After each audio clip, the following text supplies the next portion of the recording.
Hello बच्चों, let's read the question. The question says the H zone in skeletal muscle fibre is due to.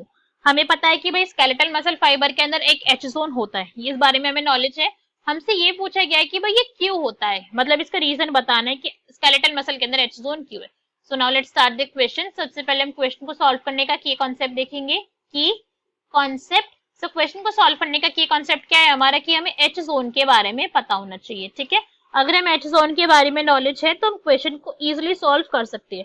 सो अगर हम H zone की बात करें कि भाई एच जोन होता क्या है और ये कहाँ पर फाउंड होता है, तो एच जोन बेसिकली में क्या है, ये पार्ट होता है किसका, हमारे सार्कोमियर का. सार्कोमियर तो भाई हमें पता है स्ट्रक्चरल यूनिट होती है हमारे किसी भी मसल के कॉन्ट्रैक्शन के लिए. तो इट इज सेंट्रल पार्ट. ठीक है, सेंट्रल पार्ट है ये. और इस सेंट्रल पार्ट किसका है, थिक फिलामेंट का. बिकॉज हमें पता है सार्कोमियर के अंदर थिक एंड थिन दोनों फिलामेंट प्रेजेंट होते हैं. तो सेंट्रल पार्ट होता है ये थिक फिलामेंट का. और थिक फिलामेंट के अंदर ही कौन, मतलब एग्जैक्टली सेंट्रल पार्ट से यहाँ पे क्या मतलब है कि वो वाला रीजन है जहां पे थिन फिलामेंट थिक फिलामेंट को ओवरलैप नहीं कर रहा. ठीक है, central part of thick filament where thin filament is not overlapping. Thin filament is not overlapping, कि भाई थिन फिलामेंट जो है वो क्रॉस ब्रिज नहीं बना रहा. आप ये भी बोल सकते हो क्रॉस ब्रिज फॉर्मेशन नहीं हो रही है थिक फिलामेंट और थिन फिलामेंट की. उस रीजन को हम क्या कहते हैं, this region is known as H zone.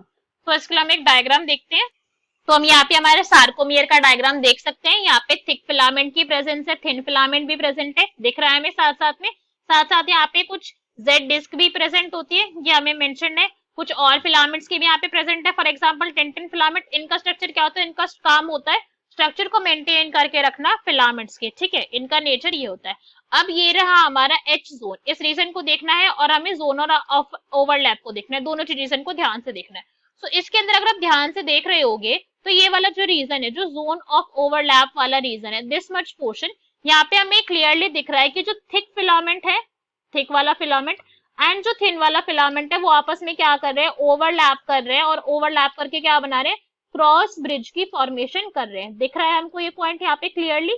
But अगर हम यही बात करें जेड जोन की, जो जेड जोन यहाँ पे प्रेजेंट है, this is Z zone. Z zone के अंदर हमें यहाँ पे ऐसा कोई भी क्रॉस ब्रिज फॉर्मेशन नहीं दिख रहा है.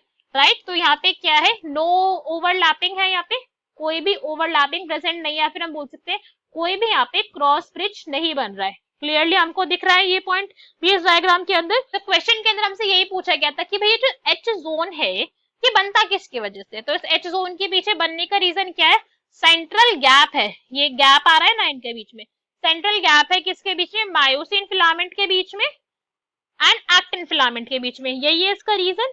ठीक है, तो ये पॉइंट हमें समझ आया. दिस इज सेंट्रल गैप, जो यहाँ पे गैप आ रहा है, सेंट्रल गैप. सो अगर हमारे ऑप्शन रीड करेंगे तो कौन सा करेक्ट आंसर हो जाएगा हमारा, that is A, central gap between actin filament extending from myosin filament in A band.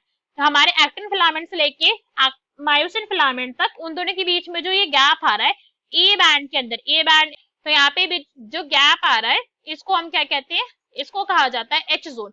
A is our correct answer. बाकी के ऑप्शन देखते हैं. बी में हमें क्या गिवन है, extension of myosin filament in central portion of A. तो ये तो इनकरेक्ट हो गया भाई, दो चीजों को होना नेसेसरी, एक्टिन फिलामेंट भी नेसेसरी है, मायोसिन फिलामेंट भी नेसेसरी है.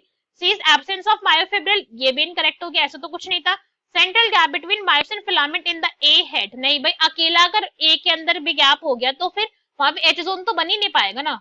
सो क्वेश्चन का करेक्ट आंसर हो गया हमारा A. Hope you understood it well. Best of luck. Thank you.